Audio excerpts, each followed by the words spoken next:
I'm David Snyder, the publisher of Crain's, and on behalf of my colleagues, our speakers, and our sponsors, it's truly a pleasure to welcome you to this morning's Crain Small Business Forum called Entrepreneurs in Action.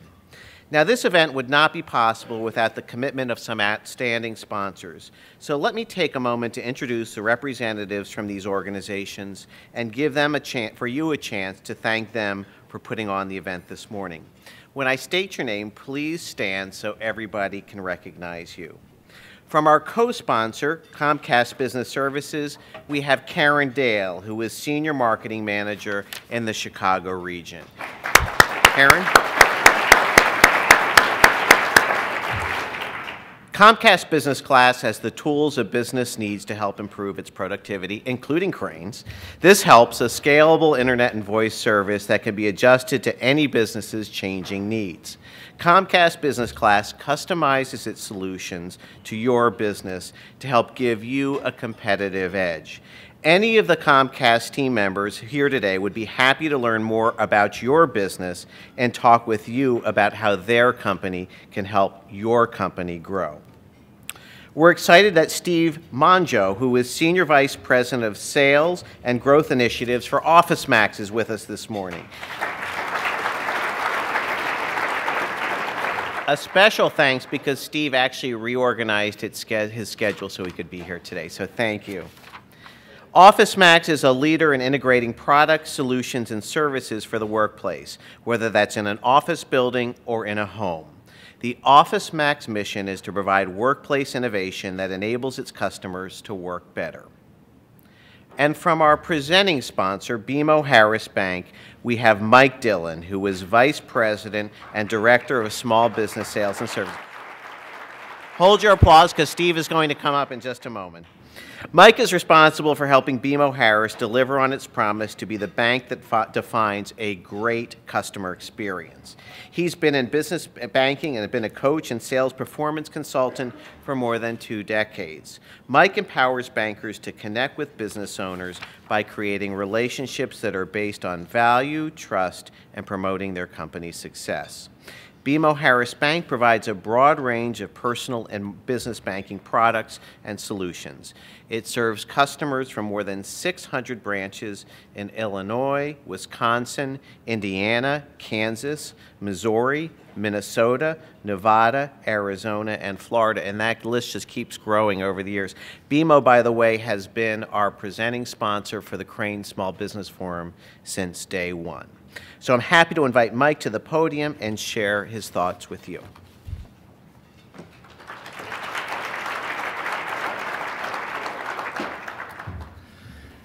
Thanks, and on behalf of everybody from BMO Harris Bank, we're proud to be a sponsor, as you said, since the inception. You know, when I was preparing for this, I tried to look up some funny or interesting stories about entrepreneurs, and all of them started with "you're fired." So I thought, maybe we'll move on from that. It's still a challenging environment out there. I sure don't have to tell you that. But events like this that Crain's is putting on is a great way for us to share ideas and share our expertise and help work through some of these. So I'm excited to hear what the entrepreneurs have to say. At BMO Harris Bank, we focus on 3 customer insights, and I think they're the same kind of insights that you all likely focus on. We talk about simplify, understand, and guide. And in simplify, you might think of it as thinking about ways you can make it simple for your customers to buy from you. And we think about simplifying as a way for us to simplify the complexities around managing everyone's business and their personal finances. We think about understand, and you likely work very, very hard in your businesses to understand your customers so that you can stay innovative, to stay alive. And we work very hard to understand where our business partners are, where they want to go, and how we can help them get there. And the last one, guide, I think is one that's universal to all of us. We all are looking at ways that we can do things that are right for our customers and guide them to the right solutions. At BMO Harris Bank, we're still out there lending. Make sure you know that. And in fact, we've seen lending volumes and approval rates on the rise. So while it's been slow to turn around, and we know small business and entrepreneurs will drive the turnaround, we are seeing it kind of take the turn. We further help small business and entrepreneurs through small business administration programs and some special campaigns we have focused on small business. So today, Crain's has assembled a great group of entrepreneurs that you're going to get to hear their story and pick their brain and share some great ideas, and I'm excited to hear what they have to say. So thank you very much. If you have a mobile device such as a smartphone or an iPad, please take it out right now. So get out your phones. I know this is counter to traditional, when we're telling people to put them away, but please take out your smartphone or your iPad. Okay. Once you have it handy, go to crains.cnf.io. So you'll see it up on the screen there, crains.cnf.io. If you're having a hard time seeing that, the URL is also in your folder. Now, you may use this app during the presentation and panel to ask questions. You can also vote for other questions that you like. Just click on the arrow next to it. The most popular questions will automatically rise to the top. So again, crains.cnf.info. We'll also have 2 runners with microphones so you can ask questions in the traditional way. Now it's my pleasure to introduce our moderator, Lisa Leiter. Lisa is an award-winning broadcast and print journalist with nearly 2 decades of experience reporting on regional and national business topics. As a writer, producer, and anchor of Entrepreneurs in Action, she's the ideal person to lead this discussion. Before joining Crain's, Lisa was an on-air reporter for Bloomberg TV based in Chicago. She provided daily live business reports for affiliate stations such as WGN TV. Prior to that, Lisa was a Chicago correspondent for CNN Financial News and a senior producer for the CNN program Moneyline in New York. She started her career as a print journalist at the Miami Herald. Now here is Lisa to introduce our group of small business owners. Lisa?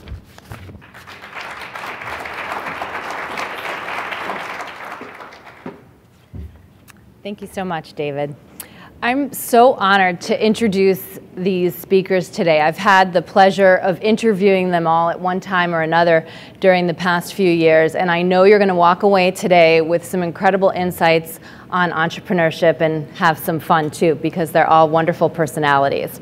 So I'd like to begin today by introducing Tom Gimbel. He's the founder and CEO of LaSalle Network. It's a staffing and recruiting firm based here in Chicago. Since founding the firm in 1998, Tom has achieved what so many budding entrepreneurs dream of, that kind of eye-popping growth. It's 900% in the past decade. And that kind of growth has landed him on the Inc. list of the fastest growing private companies for the past 6 years. And some of that growth took place during 2 economic downturns, which made it even more remarkable, the dot-com bust and also, of course, the most recent Great Recession. And during that time, Tom was named a Crain's 40 Under 40 in 2009. So it's my great pleasure to introduce Tom Gimbel.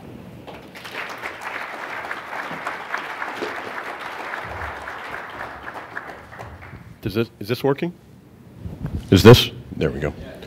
So when you said what I've accomplished, I was going to say hair loss and a divorce. So you forgot those 2 things. It's funny when you start out and you think about what you want to accomplish, and as an entrepreneur and you start your own business, and I have friends and have met people here today that have done better than I have and accomplished more, and you think to yourself, all I did was really work hard and treat people right and have a good idea, and that worked out well. But everyone always says, well, how did you start? Did you think you were going to be an entrepreneur?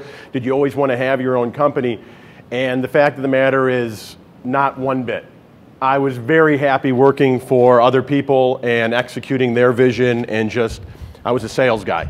I graduated from a state college. Luckily, I was able to get out of there in 4 years. I went to the University of Colorado. Every day of my life since then, I've wondered why I ever came back to Chicago. But people say it had to be in your DNA somewhere. And ironically enough, my father worked for for BMO for 30 years, so I have a lot to thank BMO for.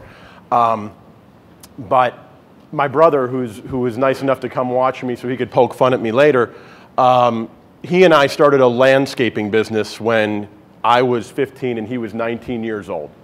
And I never really thought about it at the time, but that was probably the groundwork that proved to me that I wanted to do something and build something on my own.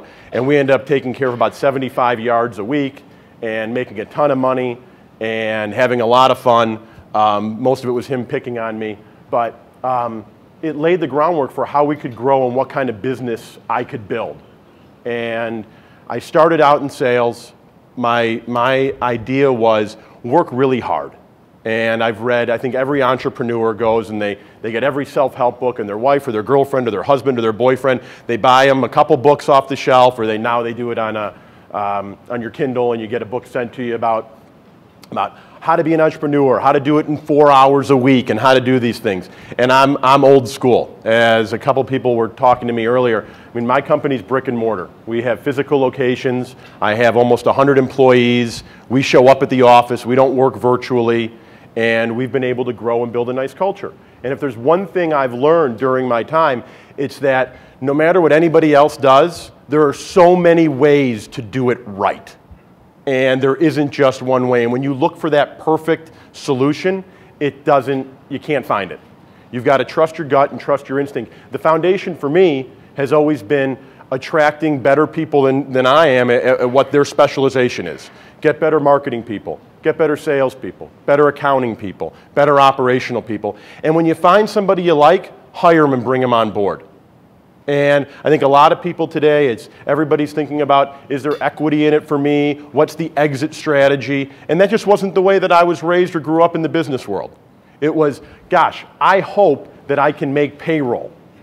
It was, let me tell you, when you're sitting there and you have about 14 weeks worth of paychecks that you haven't deposited in the bank when you're starting out, right? Literally, it was almost 4 months worth of paychecks, no longer, 6 months worth of paychecks that I hadn't deposited. And it took me that long to realize I was so dumb, I shouldn't have even written myself the paycheck if I wasn't going to cash it, because I was paying the payroll taxes on it, right? And so you have these lessons that you learn, and you go through, and you're thankful, and you look back at the mistakes you make, and you say, God, I'm lucky that I made it, in spite of myself. But, this morning, I get up early, really early in the morning, usually between 3:30 and 4 o'clock in the morning. And so I'm up this morning, and I was thinking, 5, 6 years ago, I would have been at the office for 2 hours before I came here, gotten work done, and now I'm sitting there on my iPad looking at Twitter feeds, trying to figure out what's going on, reading 10 different publications I never would have read before. And I don't know if I'm better off as a result of that. But I know that our company has been able to keep growing. And I've stopped looking for the perfect solution. And I think about what the idea is for our business and to be able to grow. And I started the company in 1998. I had basically been pushed out the door by the company I started with. They were getting ready to sell. And it's all about multiples and EBITDA numbers. And when you're 26 years old, you're making a 6-figure salary, and someone's looking to sell, you're worth about 8 times that, right? So I was worth more to them dead than alive. And you think you're good, you think you're part of a company, and all of a sudden you don't feel like you're really part of it anymore. And I was fortunate that I had some friends and family that believed in me. I started my company, and we did $1 million in our first year, and I started to breathe. And then we did $3 million in our second year. And then the third year, the dot-com bubble burst, right? And when I started the company, I think I'm the old guy on the panel, we didn't have a website. We didn't have emails for everybody. We had a dial-up modem.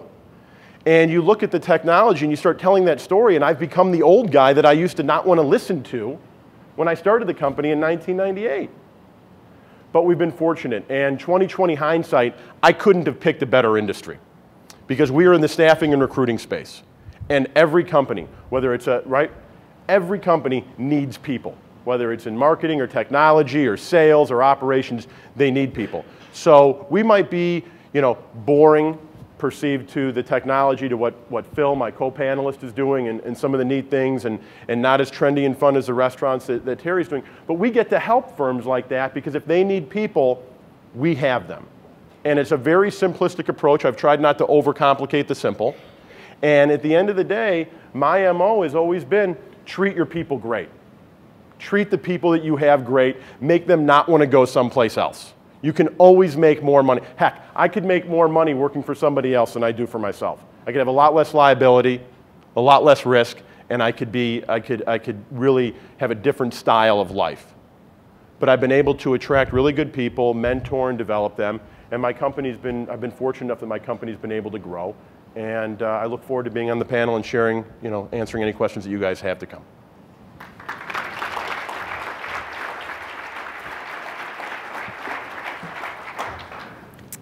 Thank you, Tom.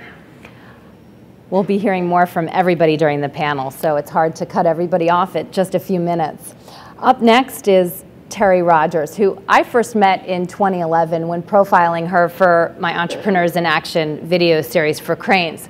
Now, if you like to cook like I do, at some point someone will come to your house and like your food and say, oh, you should open a restaurant. Now, if you're like me, you just dismiss that talk, shrug it off, and say it's never going to happen. But Terry, on the other hand, is a self-taught chef and did listen to the advice of her friends who came to her house and opened Lincolnshire Gourmet, which was a cafe in Highland Park. And that's where she first experimented with Japan's shirataki noodles. It's a pasta alternative that has no calories, no carbs, gluten-free. And one of her customers who was on a special diet asked her to cook with it. Well, the rest is history, and after finding a U.S. manufacturer, the No Oodle brand was born, and since then she has sold millions of the bags at retailers around the country, and you might have even seen her on QVC promoting her product. So it's my great pleasure to introduce Terry Rogers.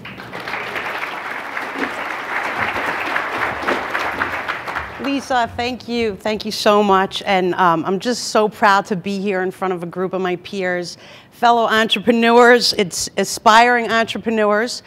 So when you guys were young, do you remember, reading Richie Rich comic books?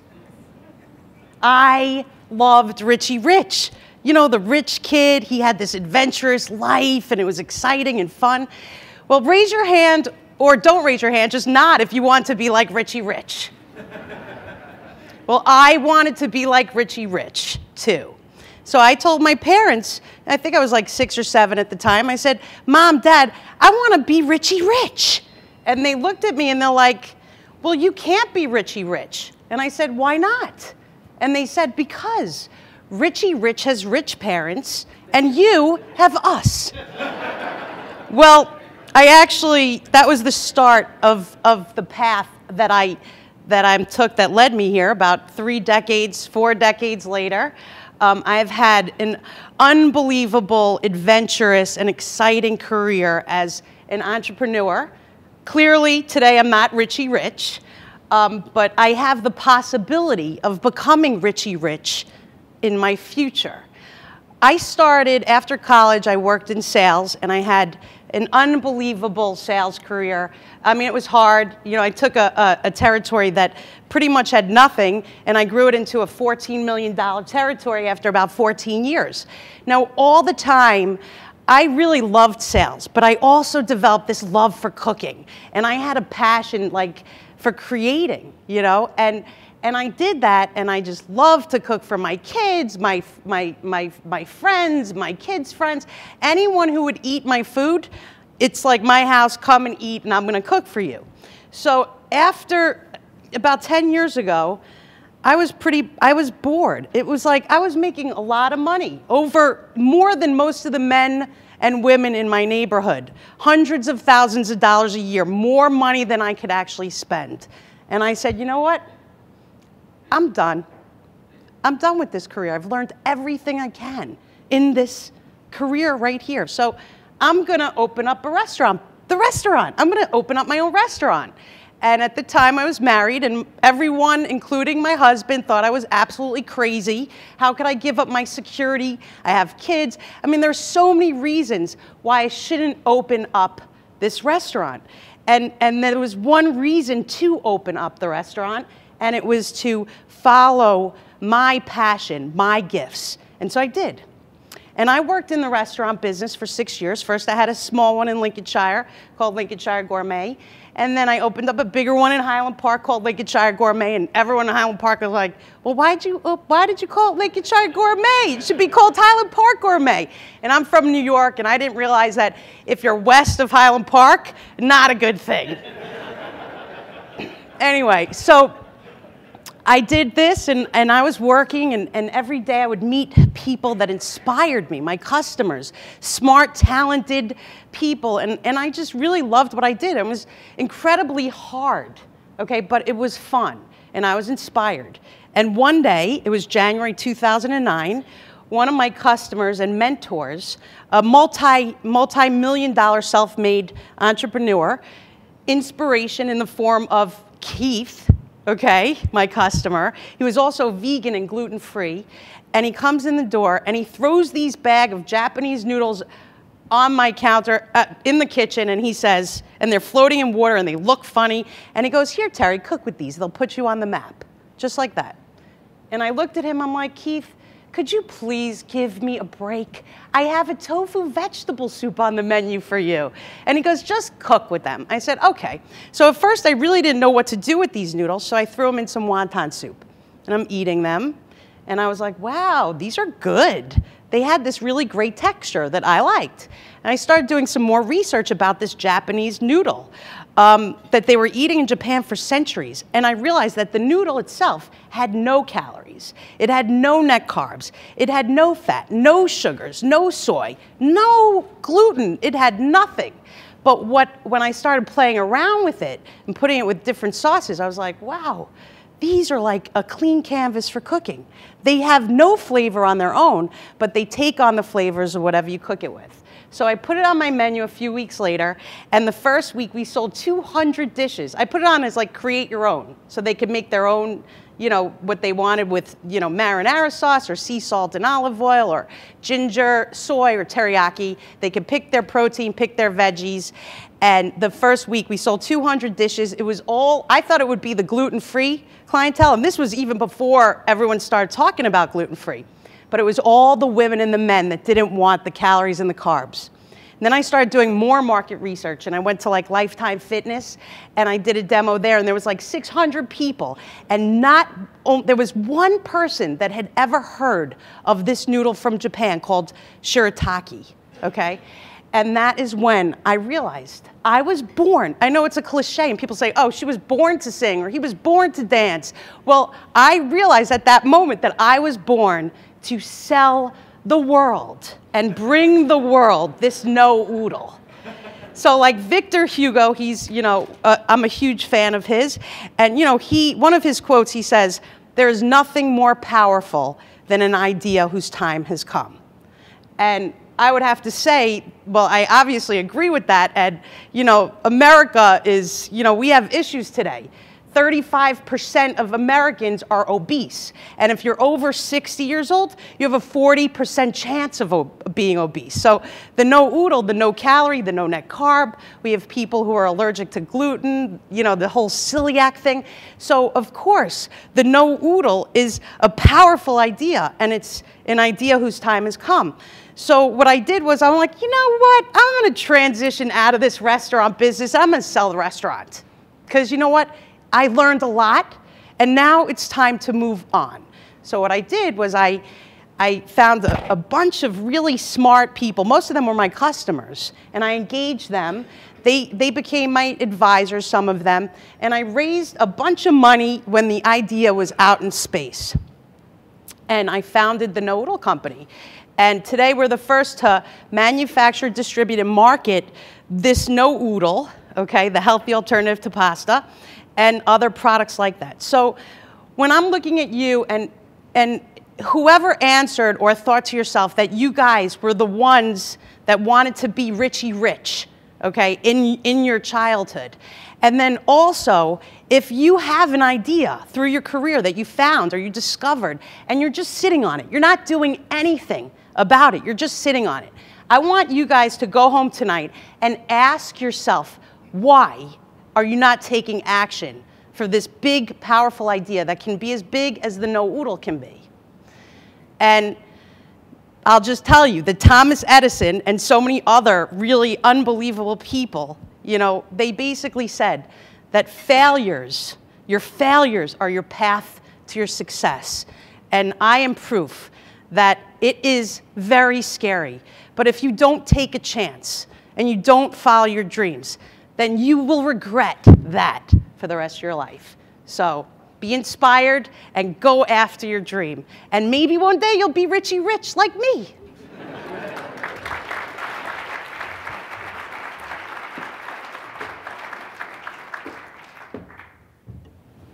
Thanks, Terry.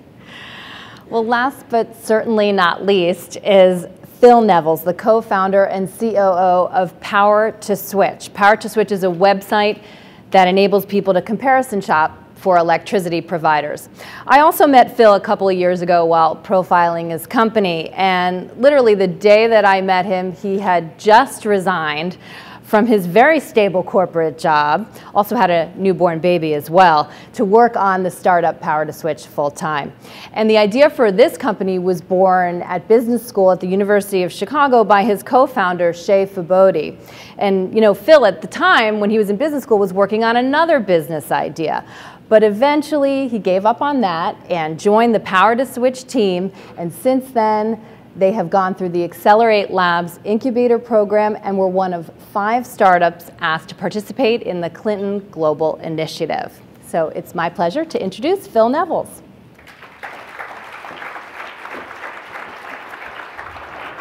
Good morning, everyone. Can you hear me okay? So my name's Phil, and I thought that I would tell the story of my entrepreneurial journey within the context of the biggest lesson that I learned as being an entrepreneur. And the biggest lesson that I've learned is that people matter. And in fact, people are the only thing that matter. Customers aren't customers, customers are people. Investors aren't investors, investors are people. Your employees aren't employees, your employees are people. So I would like to tell my story within that context. Before becoming an entrepreneur, and I'll echo some of Tom's comments, graduated from school, I was an electrical engineering major, and I never had any plans of being an entrepreneur. My family is a family of civil servants, police officers, teachers, and they were of the mind that if I were to, when I graduated from college, that I would find a company to work for, I would work there for the rest of my life, retire, and be very comfortable. And that was the plan that I had for my life. But as an engineer, I came out, I worked at Accenture for a number of years doing consulting. So I had that big company experience. I hated it because I was traveling all the time. I didn't feel like I had control over my destiny. That's something I really, really wanted. I came out of Accenture and I worked for a late stage startup, and that was my first entrepreneurial experience, a startup called Orchestria. And I helped open the Chicago office for that company. And that was the first instance where I looked at a company where 2 guys had started it from nothing, just an idea, and they now had 100 employees, they had all these customers, all these different things, and I thought that was very powerful. So I left that to go to business school, and that's kind of where my entrepreneurial journey starts. Now, I'll say the first group of people that matter when it comes to entrepreneurship are your customers. And we talk a lot within the context of entrepreneurship about ideas and great ideas, but really just to put a different spin on that, a good idea is one where you identify someone who has a problem and then you identify a solution for that problem. And I think that gets lost a lot of the times. An idea isn't great just as a good idea, but an idea needs to serve as a solution for someone's problem. And so our idea was Power to Switch. As Lisa mentioned, my co-founder, Shay Fabode, came from Nigeria, had the idea to create a website that allowed people to comparison shop electricity suppliers. On one side, you have customers who are getting, door-to-door salesmen. They're, getting people cold calling them on the phone, selling them electricity. And it's how can we make that process easier for those folks? And so we decided to start the company in business school. Now, the next group of people that I think matters the most are the partners that you engage in starting your company. And my partner was Shay Fabode. And the most important thing there in finding a partner when starting your company is trust. Trust is the absolute most important quality you look for in a partner. That's more important than anything else. If I had to choose between trusting them and them having, being the absolute smartest guy in the room, I would choose trust hands down. Because entrepreneurship, it's a difficult journey, and it is a journey. And along that journey, you can't do it all. You need to be able to trust your partner that they're going to be able to handle the aspects of the business that they're responsible for. I'd say the next major group of people that helped us along the way are our mentors. And mentors are extremely important because you don't know what you don't know. And you may think you're all very intelligent people and very smart, but the things that you don't know, it's not like you can just sit in a room and just think really hard and come up with, the things you don't know. You need those people who have had the experiences that you seek to have, and you reach out to those people and you connect with those people. And that was very important because this is the first time that either of us has started a business. Now, the next group that I think is really important are investors. And not every startup requires investors, and that's not to say that you can only be successful if you have investors. But we went after both institutional capital and we had some angel investment as well.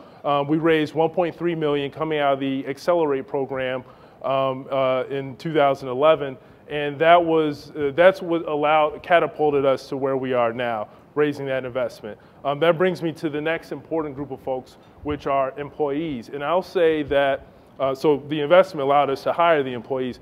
I'll say that the absolute most challenging part and the most unexpected part of the entrepreneurial journey for me is the people aspect of it, and the employee aspect of it, and managing employees. So that's aligning employees with your vision, that's encouraging them, that's managing them on a day-to-day basis. That, the entrepreneurial journey, as I mentioned, is a difficult one. It has peaks and valleys. And so when you're having a hard day, how do you encourage the people around you, and how do you motivate them to be as effective as they can be and bring out the best in the people who work for you? And that's very difficult. And when that's not working out, how do you fire people, right? Those are very challenging things, something that I was unprepared for, and something, frankly, that I didn't learn in business school. I'm sure the classes were offered, I just didn't take them. But and so that's to say that when you go along the entrepreneurial journey, it's not just about yourself and how smart you are and how effective you are, but it's about how you're able to make other people effective and make them be as good as they can be. And I think after employees, the most important group of all is family. And and I think it's very important to put your business, your job, whatever it is, put it within the right context. It's not the most important thing in your life. The most important thing in my life is God and family. I have my wife here who has been with me throughout the entire entrepreneurial journey. And when you start a company, you are starting the company, but your wife or husband is starting the company. Your children are starting the company with you. It's very difficult. My wife is someone who encourages me, and that's necessary. But also, all the hard work I put in, that you're sacrificing that for hard work that you can be putting into your family as well. So that's very important to remember. So when you look at customers, when you look at your partners, when you look at your investors and mentors, and you look at your employees and your family, those are the people that allow you to be an entrepreneur. And as you go into the future, and as I go into the future, it's all about managing those different groups on a day-to-day basis. So I look forward to the panel, and I thank you for listening.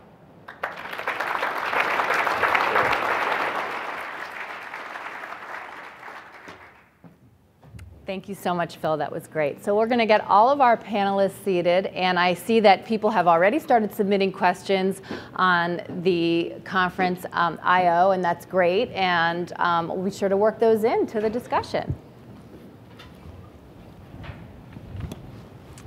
Right. Wonderful. Well, you all gave us a great introduction. What are you guys laughing about over there? You gave us a great introduction into how you started your business, and now I think it would be great to talk a little bit more about maybe some of the challenges that you faced along the way. And I think it would be nice to start off by asking each of you maybe what's the one piece of advice or the one thing that you wish you knew before starting your business that you know now that would have made things so much easier? Whoever would like to begin. I could say that I learned as like a salesperson from a very young age that POs talk and BS walks, okay? And I should have listened to that knowledge that I had gained, because it's been really difficult to raise money, okay? Even when you have a great idea like the no oodle in this environment. And I think I wasted a lot of time raising money before I had the sales, or trying to raise money. So I would say that, I think that, it's almost impossible, okay, to raise money when you don't have sales. Okay, you have a great idea, but you have like $450,000 worth of sales. No one cares. So I think I probably wish that I would have taken all of that time that I wasted. Okay, but I learned a lot in every meeting with all of those people that I went in front of. I learned a lot. But it was a lot of time in 2011 that I could have put towards selling the no oodle. And I would say that, if you're early stage and you need money to grow, and you got your purchase orders and you need money to fund it, then I would definitely suggest in the early stages going with a factor and paying a little bit more for that money than you would, because I don't think it's very difficult to raise money in today's economy unless you have like millions and millions and millions of dollars in sales behind you, and you can only do that, that's my advice. Tom? Get a factor. A few years ago, somebody put what I'm going to say in a real simple term, and they said they need to pass the airplane test when you hire people. I said, what's the airplane test? If you can't sit with them on an airplane for 4 hours and enjoy them, don't hire them. And it's simple and it's accurate, and I think when you hire people and you're building your company, you're going to spend a lot of time there. And Phil's going to get great brownie points from his wife for saying how important she is.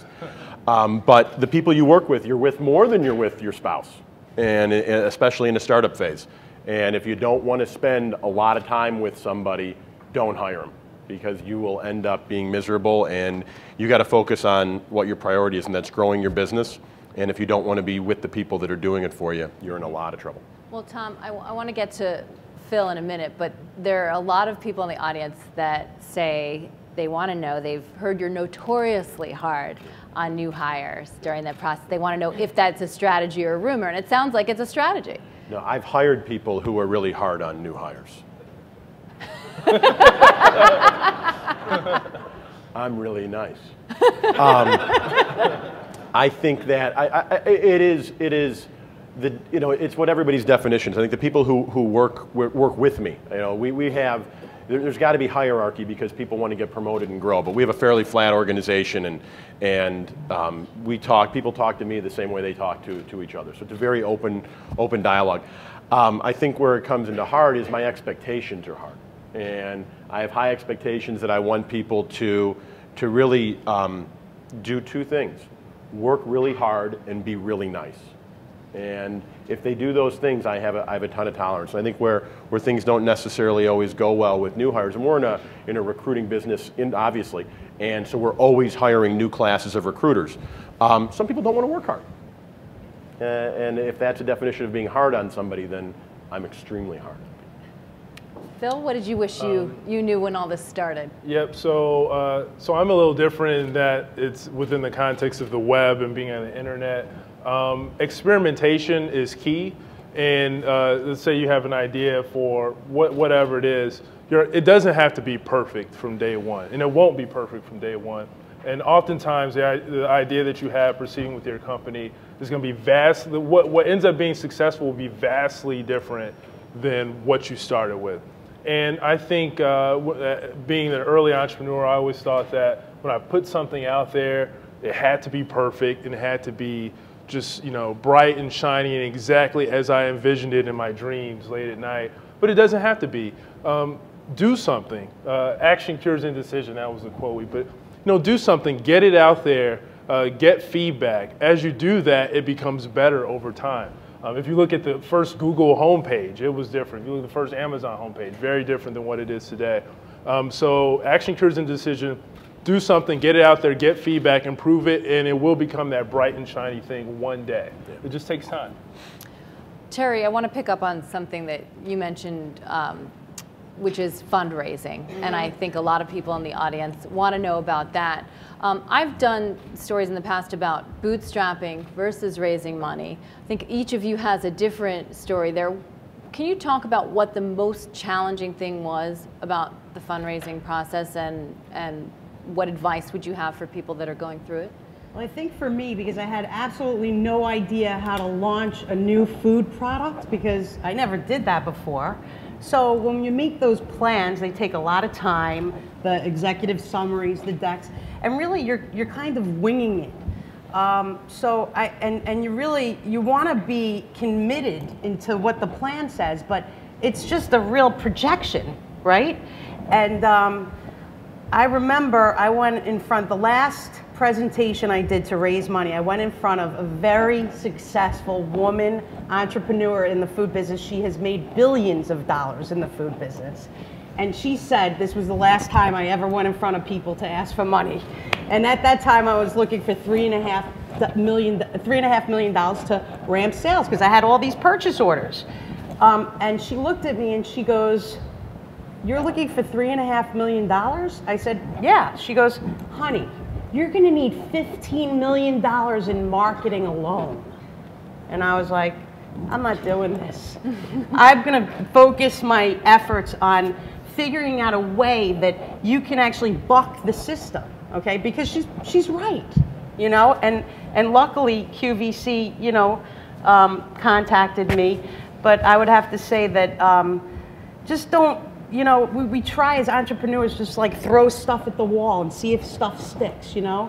But when you're going in front of people that are really smart and know the business, you know, it's very easy to look like you have no idea what you're doing, you know, within 5 minutes. So be really prepared and understand, you know, what you're trying to achieve. And if you really don't know, maybe, like I said, get a factor. So you did raise money, though. I did. I raised $650,000 in 2010 when the idea was out in space. And then, you know, we did some work, we did some good work, and then we needed more money to fund the growth. And it was just a different plan than it is today, because at that point I had hired all of these people. I had this great staff. You know, I had the COO, I had the sales manager, I had everyone in place, because we were waiting. We thought, oh, we're gonna get these millions of dollars and the tsunami of noodles, and you know, we all thought that. And that's not really what happened. I didn't get the money, okay, and I almost went bankrupt, okay, because I had this huge payroll and a huge, you know, monthly nut. And I remember my COO looked at me and he said, you know, you're gonna go bankrupt. And I said, you're fired. And so it kind of changed. So, yeah, and it's a changing thing. And so you just have to go with the flow and just be the best that you can be and be strategic. You have to be strategic, and you always have to have that plan A and the plan B. And I had the plan B, and I thought to myself, and I was waiting and waiting and waiting and waiting till almost I had no money, and the plan B was I was going to fire everyone, and I was going to ramp my sales on QVC, and I was going to make a profit on every single bag of noodles I sold. And I did that, and from 2011 to 2012, we had a net revenue increase of $600,000. And it was just me, and the only person I kept was my part-time, very smart accountant. And that was a good move. Tom, when you first started out, you bootstrapped.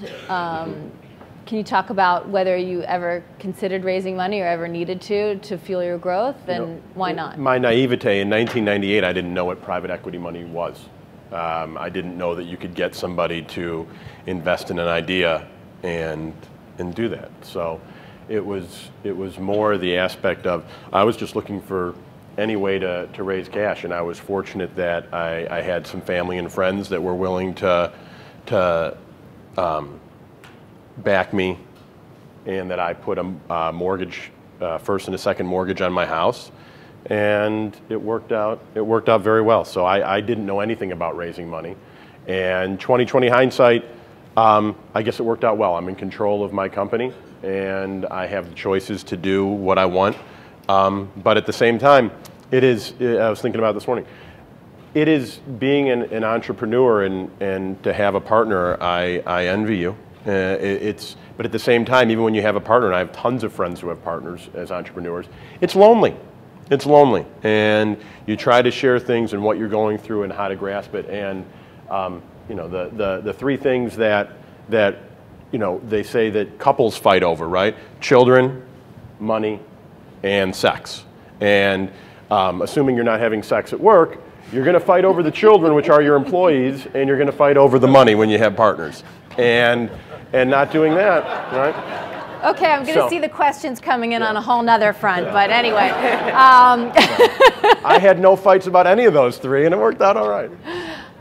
Phil, you went through an incubator program Right. which enabled you to raise some money. Can you talk about that experience and what you learned from it? So the Accelerate program is a program Lisa's referring to. And the great thing, to my point earlier, investors are people, and the great thing about that program is it allowed us to meet a lot of people, meet a lot of these investors. And so it helped in getting out there and meeting people. And I think the biggest thing I learned around fundraising is, one, when you're fundraising, you're not asking for money, you're not begging for money, you're giving people an opportunity to invest in your vision, right? And that's the mindset that you absolutely have to have if you're raising money. If you go in, I need this money, please give it to me, it's over, you're not gonna get it. And that's something that we learned, that we're continuing to learn. So you're giving people an opportunity to invest in your vision. Then the second big thing that I learned, investment is very much like a marriage. There's no sex, obviously, but the same considerations that go into picking a partner go into picking an investor, right? Is this someone who's going to, you know, be on my side when times are tough? Because times do get tough, right? Is this someone that I'm willing to spend a lot of time with, right? That I'm willing to, that I can be honest to and they can be honest with me, whether it's good news or bad news. So these are all considerations that need to go in there. And also the fact is, once you have an investor, I mean, you're married, and there is no opportunity for divorce. So there's very slim opportunity for divorce. So that's something to keep in mind as well. You mentioned those tough times. I'm curious, and there are some people in the audience that want to know if you've been, and you touched on this, Terry, a temporary cash crunch to either pay some bills or buy some inventory. In your case, what did you do about those needs? Well, I'll tell you a story. It was like when there's been many times where I thought that was going to be the end. And this one day, I was just named Food of the Month for QVC in April of 2012. And I'm operating from a cash poor position. Okay, I have been. I continue to be. So I got a purchase order for 47,000 cases from QVC. Okay, my co-packer knew about it. I was expecting 47,000 cases to come, and I was on QVC 18 times in the month of April. That was what I was projected to be on. Well, they ended up shipping me, my co-packer, i.e. / partner, okay, also competitor. No, so my co-packer ended up shipping me 5,000 cases. And why did he do that? Because I owed him money, okay? And he really tried, I think, and I think just tried to, I don't know if he tried to put me out of business, but I owed him money, so I can't blame him, okay? But basically, I got that. And then, you know, it's just a struggle. And at that day, I remember, this is over. It's over for me. I'm never gonna get QVC back, even though it had nothing to do with me. I've done the best that I could. It's over, my business is going out. And you know what, it wasn't over. I made it right with QVC. I remember my sister said to me, Terry, you know what, don't feel so bad. I already said, I'm out of business. She goes, don't feel so bad. I'm out of business, out of money. Don't feel so bad. I go, why? She goes, because you just have to look at like all that money that you put into your career. That's how much a business degree in the best school would cost. And when she told me that, I was like free. And you know what? I didn't go out of business, but I still am I am still, you know, I could have done twice as much sales in 2012 if I had the bankroll to fund it. Okay. So it's difficult. Tom, you know, I mentioned during your introduction that you've made it through 2 pretty hefty economic downturns. What was one of your darkest hours, and how did you overcome it in the business? How did you survive? You know, I think the most recent recession really didn't affect us because of what we learned from the first recession. And what that was, being a privately owned company, not having equity partners, the focus was, for me, all I had to do was make enough money to survive, and that was it. I didn't have to worry about being able to have big returns for anybody. And so, and it was much easier. We were a $3 million in revenue company then, and we were a $20 million company when this most recent recession had. So we were in a very good place. I think that the lesson for me was, and it helped because everyone comes up either on the operational side or from a product side. I was a salesperson, and what I realized from the first recession and carried it through for the past 4 years, where our revenues grew by 85% during the recession, was keep selling. And I look at what's the market size, and if it decreases by half, we still are, pardon my French, right? We're a fly in an elephant's ass no matter how you cut it, right? We're a $35 million a year company. And if the industry is $2 billion and it goes by half, right, which never happens, it's $1 billion industry. Now, I would still be in the business if I knew it was only $1 billion industry. So just keep selling, taking market share, and I'm not a big believer in cutting people because of down times, right? The goal, you can either contract and try to make your profits that way, or you can expand and hire people and grow your market share, and that's what we've always done. One question from the audience speaks to, you know, all 3 of you. You all have a sales background, more or less. I mean, consulting and sales, you're always selling yourself, right? I think that Phil can answer the question that's being asked, which is, do you ever see successful entrepreneurs from other fields, whether it's operations or finance? And I think, you know, having a co-founder is rooted in technology, like Shay, and you were in the incubator and you saw a lot of different types of entrepreneurs. Can you speak to that? I mean, being a salesman maybe makes it easier, but can you talk about? Yeah, you know, I'd say generally that there is no one discipline that makes one entrepreneur better than another entrepreneur. I think at the end of the day, what makes a good entrepreneur is passion for whatever your vision is. I think sales helps, but you know, at the end of the day, and sales helps because they're accustomed to dealing with people. This gets to the recurring theme in my life. They're accustomed to dealing with people, and being a good entrepreneur, you need to be able to deal with a lot of different types of people on a daily basis, whether it's employees, partners, whatever. But what carries you through all of that is passion for the idea, passion for the problem that you're solving, passion for your customers. And so, I see people from all types of backgrounds: retail, operations, engineering. And that's another point too. If you want to start a tech company, you don't need to be an engineer. I'm an engineer. My co-founder is engineers, but we don't code, right? We were in a different type of engineering. An entrepreneur is all about, and I think this was said, Tom or Terry, it's all about harnessing the specialties of other individuals and bringing them into your organization. So where you don't have a skill set, it's important for you to find someone who does have that skill set and bring them into your organization, whether that's a partner, whether that's an employee, whether that's an advisor. So you have a lot of different options for how you can bring that skill set into your organization. You've all talked about the passion and the idea, but as your company grows, it can be a tough transition for a founder who has the idea to turn from an ideas type of executive to an operations executive. Talk about that growth and how difficult it is to manage it, and whether you think an entrepreneur with a great idea and great passion can also be a great manager. Who would like to start? Tom?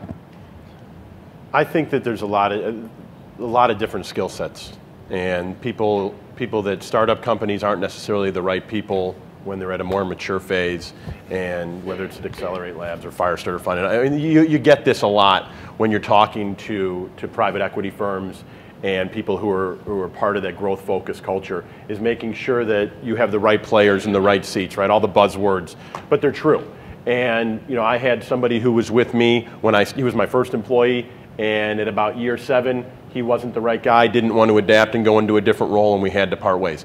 I think every entrepreneurial company, as you hire people, you need to make those tough decisions. And it is a constant phase of change. And what I've noticed is, as our company has gone, as I said, you know, we're about a $35, $40 million in revenue company this year, and my role's changed. And how I lead versus how I manage, the interaction I have with my staff versus letting people on my executive team who are now managing people, we have almost 100 employees, the interaction changes. And I think they're very, very different skill sets. And it's a challenge to constantly be looking into the eyes and trying to get what's in people's minds to make sure that you're doing that. But the art of management is an art. It's not a science, and you can't teach people how to do it. You can coach people, but it has to be an innate skill. And what you say, how it disseminates through the organization, it is like a game of telephone when you're a little kid. What you say to one person on your team and how the person, you know, 10 people away hears it, it's a very different message, and you have to be conscious of that. And once you forget that, that's when culture starts to erode. For Terry and for Phil, how has social media played into marketing your product? How important has it been, and in the case of Phil, for getting the word out about your website? Terry, I'll start with you. Well, for me, I have to rely on the power of the people, you know, because I don't have that money, $15 million for marketing. And it's been the power of the people that has me sitting right here today. So it's so important, and for them to come on, and like I hear stories like last week, Leela Johnson posted her story. She's 72 years old with GERD and diabetes and celiac disease, and she started eating the noodle for a year and a half, and she's lost 152 of the 156 pounds. So like that story helps, because when people hear her story, you know, it's real, it's true, and they want to try the noodle. So it's been huge, and it's fun too, Lisa. It's fun to, you know, I mean, I don't always have the time to be able to go on there and create recipes and put it on there and, hey, this is Chef Terry, but you know what? It's fun, it's great, and I really believe in the power of the people. I've read all of Malcolm Caldwell's books, and it's about the tipping point, and it's about the power of the people. So it's helped a lot. Phil? Yeah, and I'll echo those comments. I think with being an entrepreneur, you're always in a resource-constrained environment. People, money, all those things, you don't have them. And I think social media is an effective way to do outreach efficiently, but also with social media, it's, you know, you get this impression, you put something out there, all of a sudden millions of people here and they're coming to your business. Social media is like a lot of other traditional types of marketing in that it's something you invest in over time. It takes time to grow your fan base in Facebook. It takes time to get Twitter followers. All those things take time, and a lot of times, day to day, when you're doing those updates, when you're sharing that recipe, whatever it is, it doesn't seem like you're getting traction. It can be discouraging in the short term, but it's very similar to like SEO, search engine optimization, the things you do to rank high in Google. You do little incremental things on a daily basis, and over time, those things can have a huge impact in your business. You're building a relationship, right? Just exactly. like you would in person with your clients. Exactly. And that kind of brings me to my next question, and maybe Tom, you can touch on this, which is, did you ever walk away from a potential client because you didn't think they were good for your business? And how did you handle that? I think everybody in business says that they do that. And I think when when it actually push comes to shove and they've got money and they want to give it to you, it's it's easy to do it when they're a prospect and they haven't committed to you. It's very hard when the checks are clearing every month to say, you know what, this isn't the right fit. But yeah, we just did that probably about 3 months ago. We just walked away from a client. We were putting people in an environment that was just brutal. I mean, it was not a good environment. However, the company is legitimate. They had a great D&B report. They were paying their bills. They had market share in what they were doing, but it wasn't the right fit for us. And But it was a long, hard decision to do that. I mean, they were paying us a good amount of money. And, but we walked away. I think it's a lot easier to do it when you have more revenue.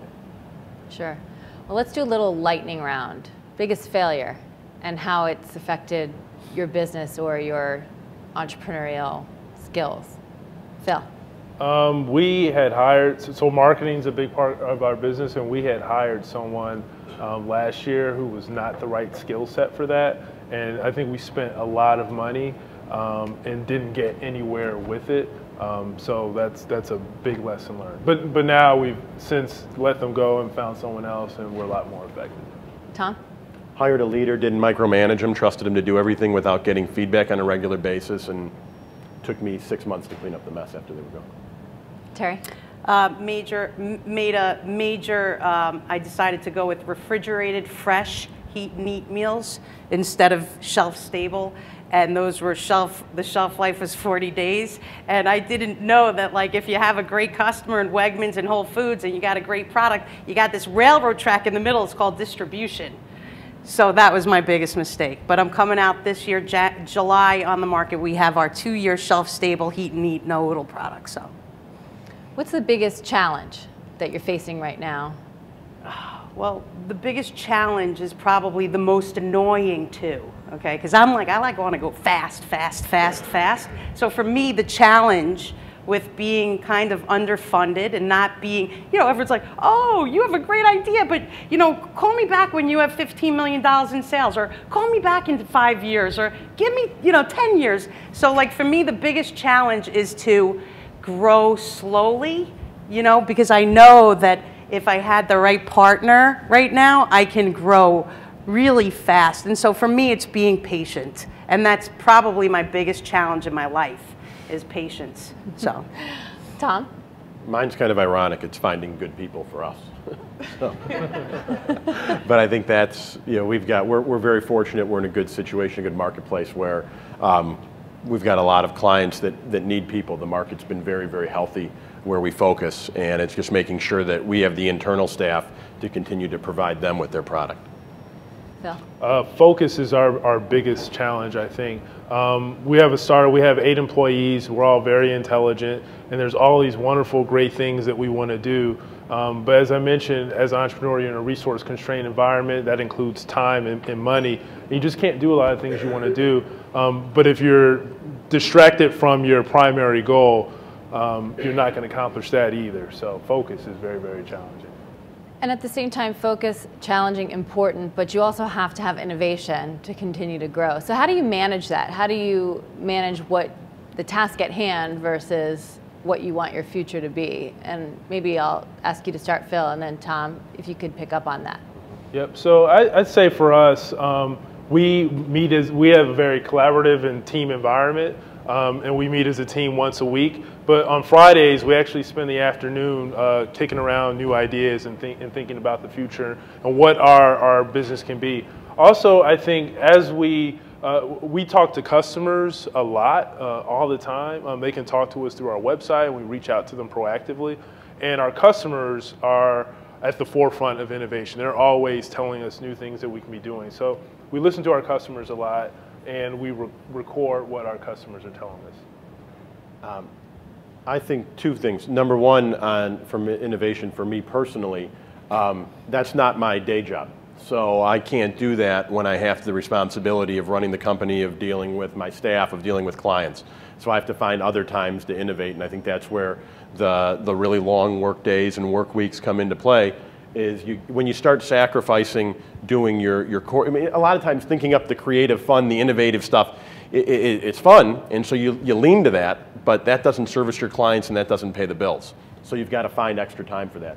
On the flip side, it's very cliche, but your staff has a lot of innovative ideas, and the bigger you get, and your focus groups do, or however depending on the size of the company.